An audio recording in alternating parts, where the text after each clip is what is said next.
Good morning, everybody. Thank you so much for joining WorkSource and the applestem network for today's Meet the Employer. We're so thankful to have Tiffany DIxon, recruiter with the Washington Service Corps. Tiffany will be sharing some great information about their career opportunities with the Washington Service Corps. Before we dive in, I wanted to share how this Zoom event will work. To keep noise levels to a minimum, all microphones will be muted during the presentation. At the end of the presentation, we'll have some dedicated time for questions. You'll have the opportunity to share your questions through the chat feature by clicking on the chat button on the bottom of your screen or by raising your hand. We'll call folks who raise their hand, enable their audio so you can ask the questions. Now it is my pleasure to turn it over to Tiffany DIxon with the Washington Service Corps to introduce herself and kick off our presentation. Good morning, Tiffany.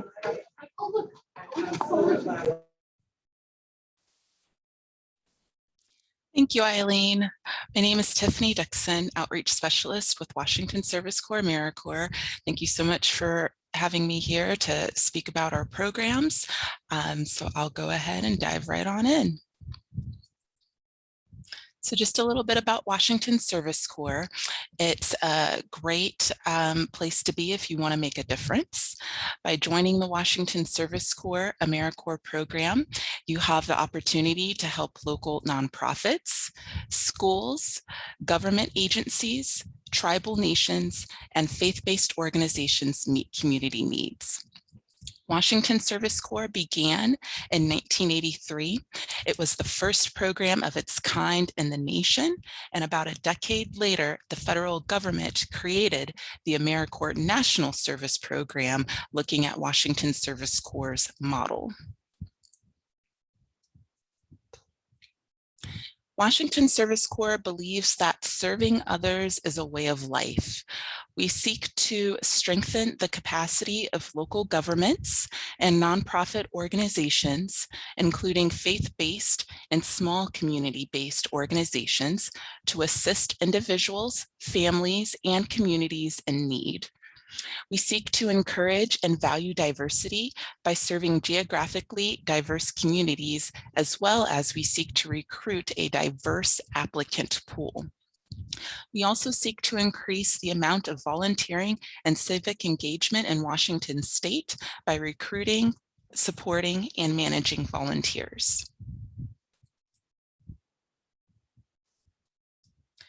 There are many benefits to joining Washington Service Corps Americorps program as an Americorps member, other than being able to meet community needs and help others. You'll also receive a monthly stipend of $14.50 per month, and that's the minimum amount. You'll receive an education award of $61.95, which can be used at any accredited college, university, vocational, and/or technical school. And you'll also receive basic health insurance. We have really great health insurance coverage, but it can only be used for the member. It cannot be used towards any dependents. Other benefits include workers' compensation coverage, assistance with childcare costs if you are determined to be eligible to receive that, forbearance on your student loans if you're eligible for that, payment of interest on qualified student loans that have accrued during your service term, which is paid at the successful completion of your service term. So you would have to have completed all of the service hours successfully. Serving in a full-time Americorps position will also qualify you for employment towards the Public Service Loan Forgiveness Program. Also, if you are serving as an Americorps member, most positions are 40 hours per week for 10.5 months, unless it's otherwise indicated in the position posting.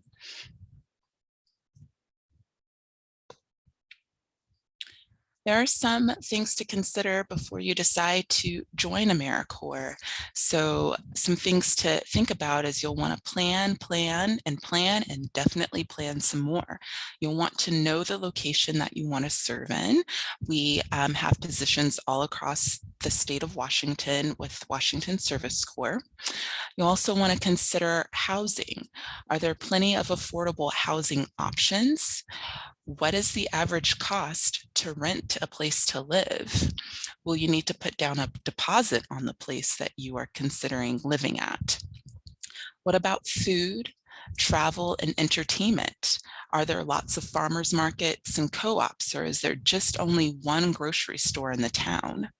How far will you need to travel between the home and the service site every day? And what kind of local entertainment options are there? And then you're going to have to think about, transportation. Depending on the area that you're serving in, will you need to have a car, or will you be able to take the bus or the light rail if that's available? Other things to consider are food and nutrition. You'll want to be prepared to sign up for SNAP, which is known as Basic Food in Washington. And our site staff with WSC will be able to help you fill out your income verification letter that DSHS will need. You'll want to know where the local farmers markets are and if it offers SNAP matching program. You'll also want to find local food banks and co-ops. And here are just some more tips from alumni. So other Americorps members that we have had in the past, and what they suggest is that if you are eligible for SNAP, you are probably eligible for a free cell phone through Assurance Wireless. Many places that require memberships, they also offer discounts for Americorps members like the YMCA. And you'll want to be sure to mark your calendars for those free days at the local and state parks. And with regard to budgeting, you'll want to estimate your potential cost of living by searching specific cities on the website Numbeo. You can also use free budgeting apps like mint.com to keep track of your income and expenses, or you can go old school and use Microsoft Excel's budget template.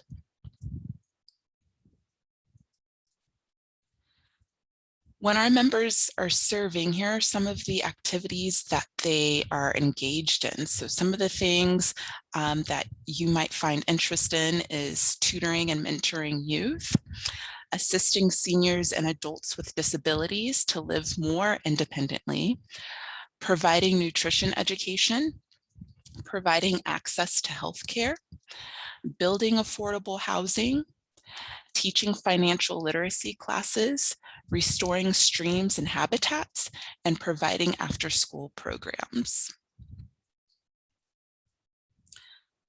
So for the current 2021 to 22 program year, we are currently recruiting for all positions across the state of Washington. And just here are a few examples of some of the jobs that we are recruiting for. This is by no means an exhaustive list, but some of the open positions are employment and self-sufficiency aid, food bank assistant, a reading corps tutor, restoration specialist, adult activity center, health and wellness leader. And of course, you'll want to be sure to visit our website in order to view all of the available positions. Our website is washingtonservicecorps.org, and then you'll want to click on the link to become a member, and then you'll be able to read more information about becoming a member and again, all of the available positions. You'll also want to be sure to visit your local WorkSource office, or you can just visit the website at worksourcewa.com. And then, of course, if you have any additional questions or need any additional information, be sure to reach out to me. Again, my name is Tiffany DIxon. I'm the outreach specialist, and my email listed here is tdixon@esd.wa.gov. Or of course, you can give me a call or send me a text at 509-385-9490. Thank you so much for your time. Now it's time to open up for questions. Please feel free to type any questions you have in the chat box or unmute yourself and ask away.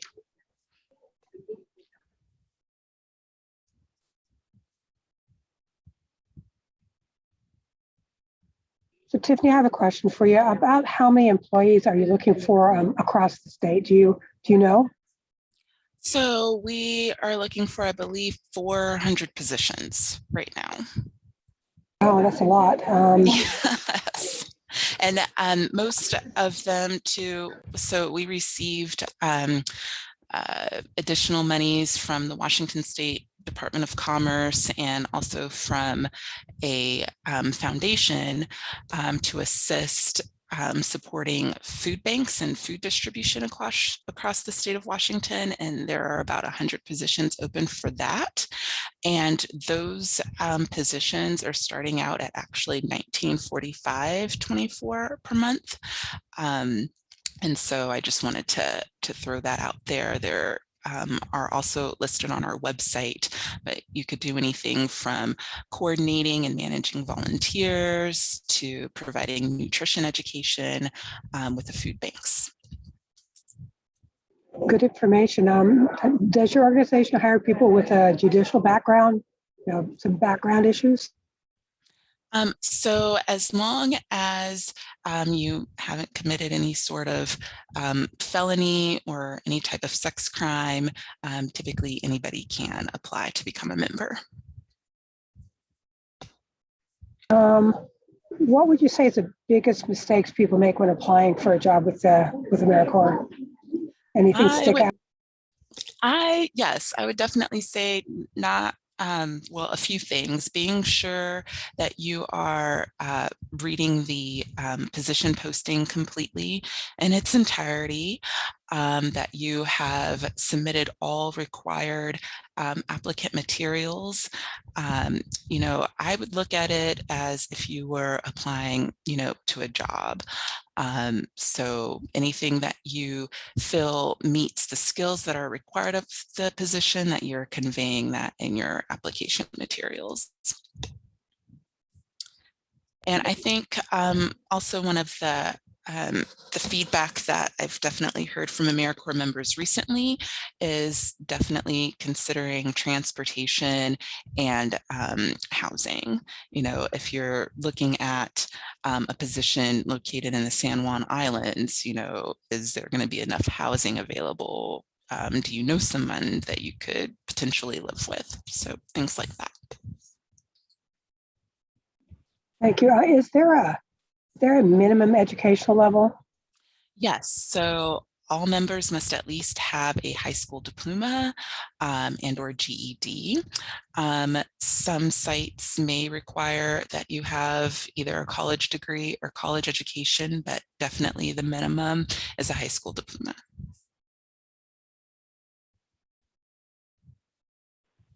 I have a question. This is Terry. What about individuals that may be English as a second language, but they're really interested in being in your program? How does that work? I mean, I definitely would encourage anyone who's ESL. I mean, again, we are definitely encouraging BIPOC populations to apply. We want to have a really big, diverse applicant pool. So I would say definitely apply.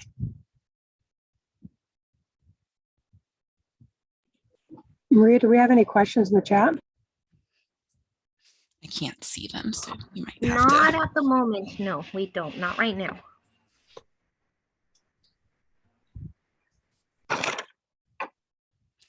And I don't know if I mentioned it, but again, with the education award, members receive that once they've successfully completed all of their hours. So the 40 hours per week typically totals out to be 1,700 hours for that total of 10 and a half months. So you have to have the 1,700 hours completed. It can't be 1,699. And so your site supervisor and our WSC support person will definitely help you keep track of those hours, but it's definitely important in order to be able to use that tuition award. Regarding that, let's say for some reason the office is closed due to, let's say, a holiday. A holiday, or let's say various staff or customers came down Right. with COVID, and so they have to close the office to clean and whatever. What does the individual do to make up those hours? So they would definitely have to work with their site supervisor to make up those hours. So that would be, again, a communication that they would need to make sure that they're in communication with their supervisor to determine when they can in fact make up those hours. So, but they would have the opportunity to do that. And so what kind of things would they be able to do to make up those hours? Like maybe like community service or volunteering somewhere? Are there a list of approved alternate things that they can do if they're not able to, be at their assigned site location? I believe that they would still have to work with the site supervisor to help with determining that.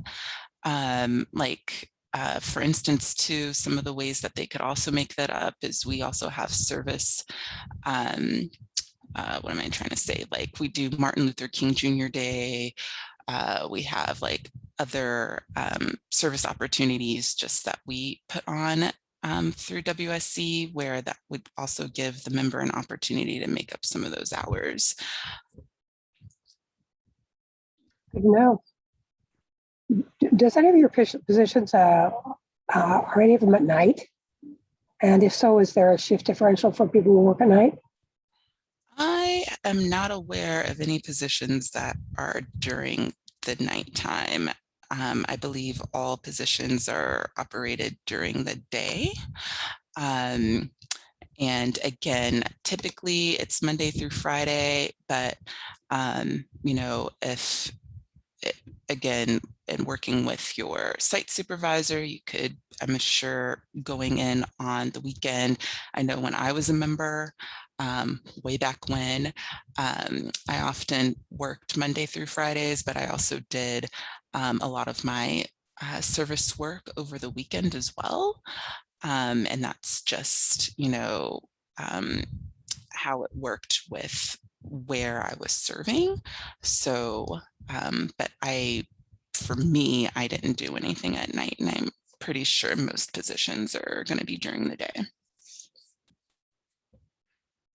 Any other questions?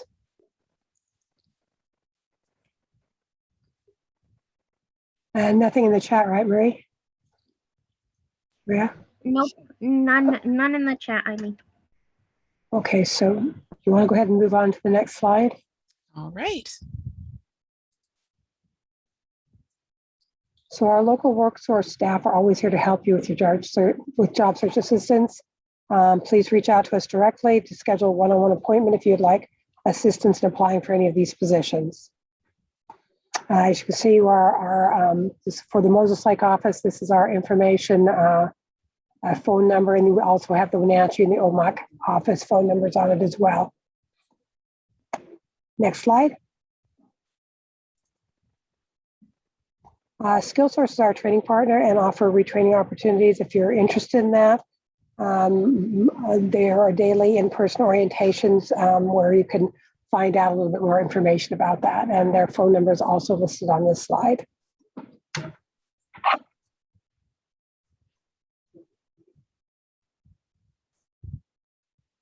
So, Carrie, you want to talk to him about YouTube? Okay, so you can subscribe with YouTube for these different and Meet the Employers. Yes, all these will be posted as soon as we're finished with the editing. Okay, so thank you so much for joining us today, and thank you, Carrie Horning and the Applestem Network, for your continued partnership on these events. Have a great afternoon. Thank you.